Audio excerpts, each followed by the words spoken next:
Good evening, dear friends. Once again, welcome to all to your own channel, Prasthi, the Ray of Light. As you all know that we are discussing about your chapter 4, that is Transformer, and in which we have taken 2-3 classes. In first class, we have discussed about the fundamentals of transformer, and then we have derived the EMF equation of the transformer. And finally, we have discussed about the ideal transformer, what are the characteristics, and then in the last class we have discussed about the practical transformer without load, right? तो basically हमारा जो flow है, sequence है, ideal transformer क्या होता है, फिर practical transformer without load and then with load, right?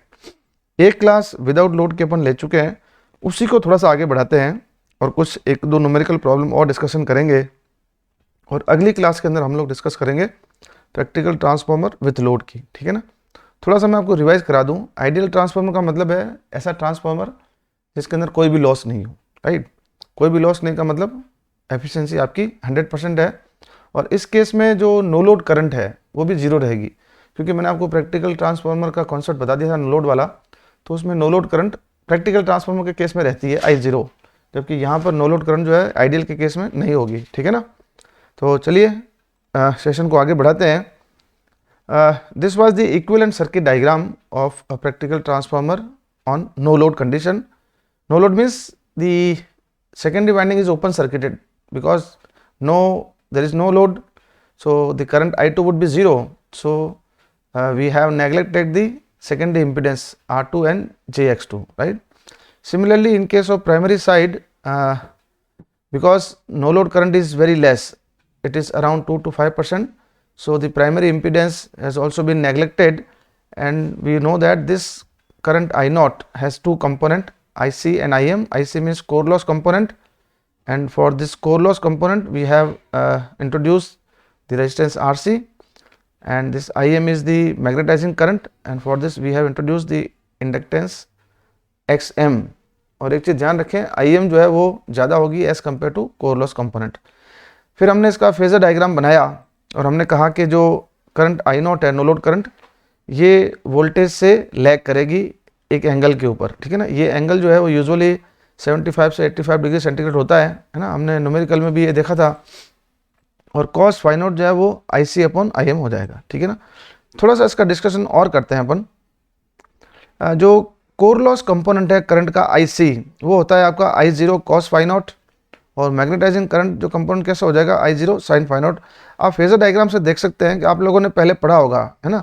किसी भी वेक्टर के हम दो कंपोनेंट लेते हैं तो एंगल की साइड वाला उसका हॉरिजॉन्टल कंपोनेंट कॉस का फैक्टर बनेगा, और वर्टिकल कंपोनेंट साइन का फैक्टर बनता है। तो इसीलिए आपकी ये जो IC है ये हो जाएगी I0 कॉस फाई नॉट, और जो IM है ये हो जाएगी I0 sine phi not, right? दोनों को जोड़ेंगे क्योंकि टोटल करंट फेजर सम है दोनों का, तो स्क्वायर करेंगे तो sine square plus cos square 1 हो जाएगा, और यहाँ पर आपको मिल जाएगा I0 IC square plus IM square whole under root square, right? अगर आप RC और XM की वैल्यू निकालना चाहें तो वो हो जाएगी आपकी V1 अपॉन IC, और XM की हो जाएगी V1 अपॉन XM। RC कहलाता है आपका एक्साइटिंग रेजिस्टेंस, और XM कहलाता है आपका मैग्नेटाइजिंग रिएक्टेंस, है ना? जो करंट IC है it is in phase with applied voltage, है ना? कोर लॉस कंपोनेंट कहलाती है। और IM है वो 90 डिग्री पे है, अप्लाइड वोल्टेज के सॉरी क्वाड्रेचर में है, एंगल वेरी 90 डिग्री है, और इसको हम कहते हैं रिएक्टिव मैग्नेटाइजिंग कंपोनेंट। और एक चीज़ ध्यान रखें, IM would always be greater than IC, right? आगे बढ़ते हैं, एक न्यूमेरिकल प्रॉब्लम नहीं और करते हैं इसके लिए अपन। पिछली क्लास में भी हमने एक न्यूमेरिकल प्रॉब्लम की थी, आज भी हम कर रहे हैं। क्या कह रहा है problem? The no load current of a transformer is 5 ampere, यानी कि I0 जो है वो 5 एम्पियर आपको दे रखी है एट 0.25 पावर फैक्टर, यानी कि नो लोड का जो पावर फैक्टर है वो 0.25 आपको दे रखा है। When the supply voltage is 230 volt 50 hertz, supply voltage आपको V1 दे रखा है 230 वोल्ट 50 हर्ट्ज की फ्रीक्वेंसी है, right? The number of turns on primary winding are 200 turns है प्राइमरी वाइंडिंग में। आपको कैलकुलेट करना है number 1 maximum value of flux in the core, यानी कि आपको φm कैलकुलेट करना है।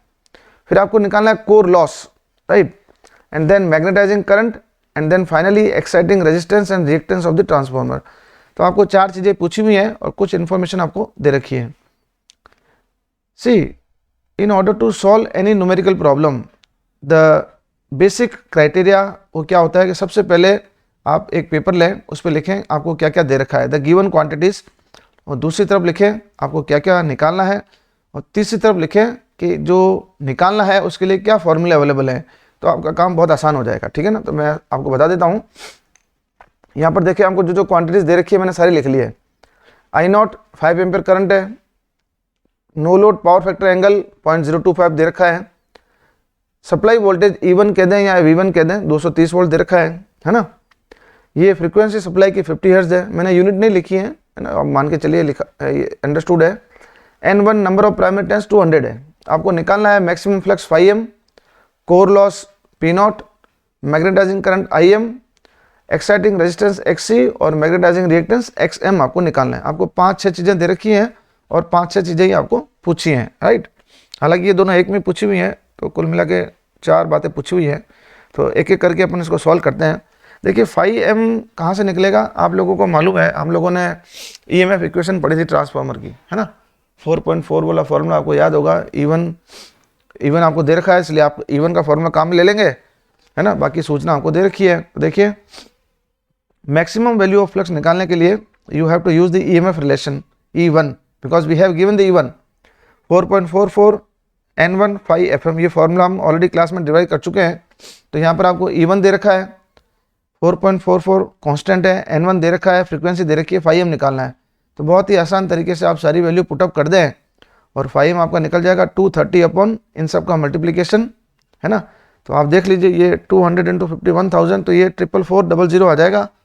230 upon 44400 that will be 518 milli weber, है ना। ये आपका maximum flux in the core for this particular case, right. आगे बढ़ते हैं सेकेंड केस के अंदर, आपको कोर लॉस निकालना है ना।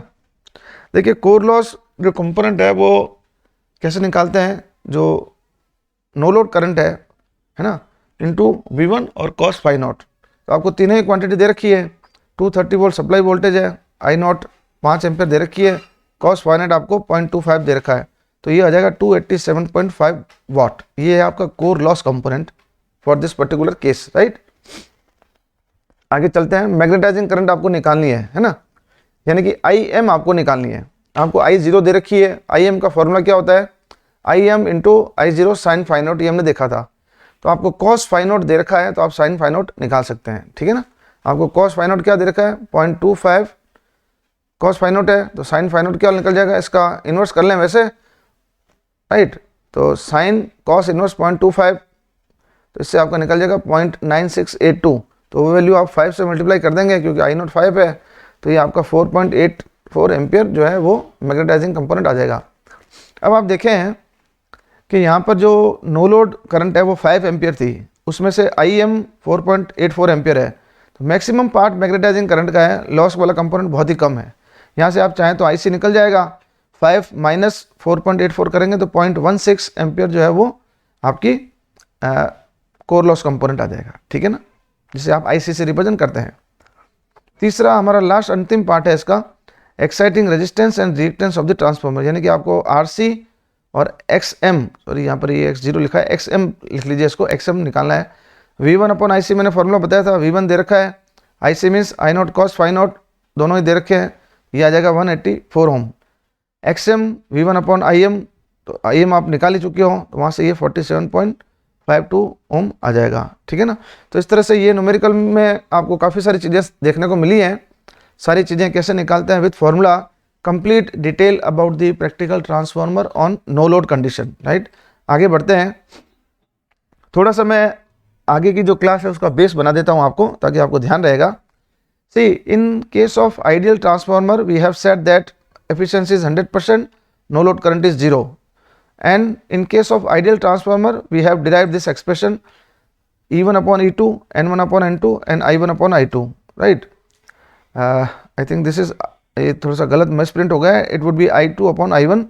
ये आपका होता है टर्न्स रेशियो। ये कहाँ से डिराइव होता है, क्योंकि आप जानते हैं कि इस केस में आपकी नो लोड करंट 0 है आइडियल के केस में, है ना। तो सेकेंडरी का जो MMF है वो प्राइमरी के MMF को अपोज करता है। तो यहाँ पर जो रिलेशन बनता है वो होता है N1 I1 minus N2 I2 is equal to 0, right. अब ये एमएमएफ क्या है तो मैं थोड़ा सा आपको बता देता हूँ। देखिए, किसी भी कॉइल के अंदर जब आप वोल्टेज लगाते हैं तो उसके अंदर करंट फ्लो होती है, और इस समय स्टूडेंट्स कह देते हैं कि यहाँ पर फ्लक्स प्रोड्यूस होगा। फ्लक्स आया कहाँ से, उसकी गणित समझिए आप, ठीक है ना। आपने वोल्टेज लगाया किसी कॉइल में, मान लीजिए V, तो उससे करंट आई। अब वो करंट उस कॉइल के अंदर फ्लो हो रही है ना। मान लीजिए नंबर ऑफ टर्न्स उसके N है, तो N into I is basically the ampere turns, जिसको हम कहते हैं एमएमएफ। एमएमएफ का पूरा नाम होता है magnetomotive force. It is just analogous to the EMF of electrical circuit. MF आपका मैग्नेटिक सर्किट से रिलेटेड है, ठीक है ना। अब जो फ्लक्स है उसका फॉर्मूला होता है एमएमएफ अपॉन रिलेक्टेंस। तो अब आप कह सकते हैं कि जो रिलेक्टेंस के कारण जो है ना वो फ्लक्स प्रोड्यूस होगा, यहाँ पर रिलेक्टेंस उसका अपोज करेगा, राइट। तो सेकेंडरी का एमएमएफ, सेकेंडरी के नंबर ऑफ टर्न्स, सेकेंडरी की करंट। प्राइमरी का एमएमएफ, प्राइमरी के नंबर ऑफ टर्न्स, प्राइमरी की करंट। तो इस तरह से ये रिलेशन डेवलप होता है आइडियल के केस में, right. But in case of practical transformer this I naught is not equal to 0, right. So you can not have this kind of relation for practical case, है ना। उसमें क्या होगा तो मैं बता देता हूँ आपको आगे। जब आप प्रैक्टिकल ट्रांसफॉर्मर में सेकेंडरी के ऊपर कोई लोड लगाएंगे, जिसका कि डिस्कशन हम हमारी नेक्स्ट क्लास के अंदर करेंगे, तो उस केस में आपकी करंट I2 फ्लो होगी, है ना। सेकेंडरी में जब लोड लगाएंगे तो I2 फ्लो होगी। जब आपने लोड नहीं लगाया तब I2 आपकी 0 थी। अब यहाँ पर नो लोड करंट भी फ्लो होगी, क्योंकि नो लोड करंट 0 नहीं है। अब आइडियल के केस में हमने 0 मान लिया था, तो इस केस में नो लोड करंट के कारण भी एक एमएमएफ आएगा प्राइमरी के अंदर, जिसका फॉर्मूला होगा N1 इंटू I0। तो इस केस में N1 multiplied by I1 minus N2 I2 is not equal to 0, it would be equal to N1 into I0, जो कि प्राइमरी नो लोड एमएमएफ इसको हम कहते हैं। तो अब इसके आगे इसके लिए क्या रिलेशन आएगा प्रैक्टिकल ट्रांसफार्मर के केस में, और हम किस तरह से आगे बढ़ेंगे, क्योंकि यहाँ पर ये एक फैक्टर और आ चुका है, तो इसकी चर्चा हम हमारी नेक्स्ट क्लास के अंदर करेंगे। ये क्लास अगर आपको अच्छी लगी हो तो इसको लाइक और शेयर जरूर करिएगा। अंत में आप सभी का धन्यवाद। जय हिंद।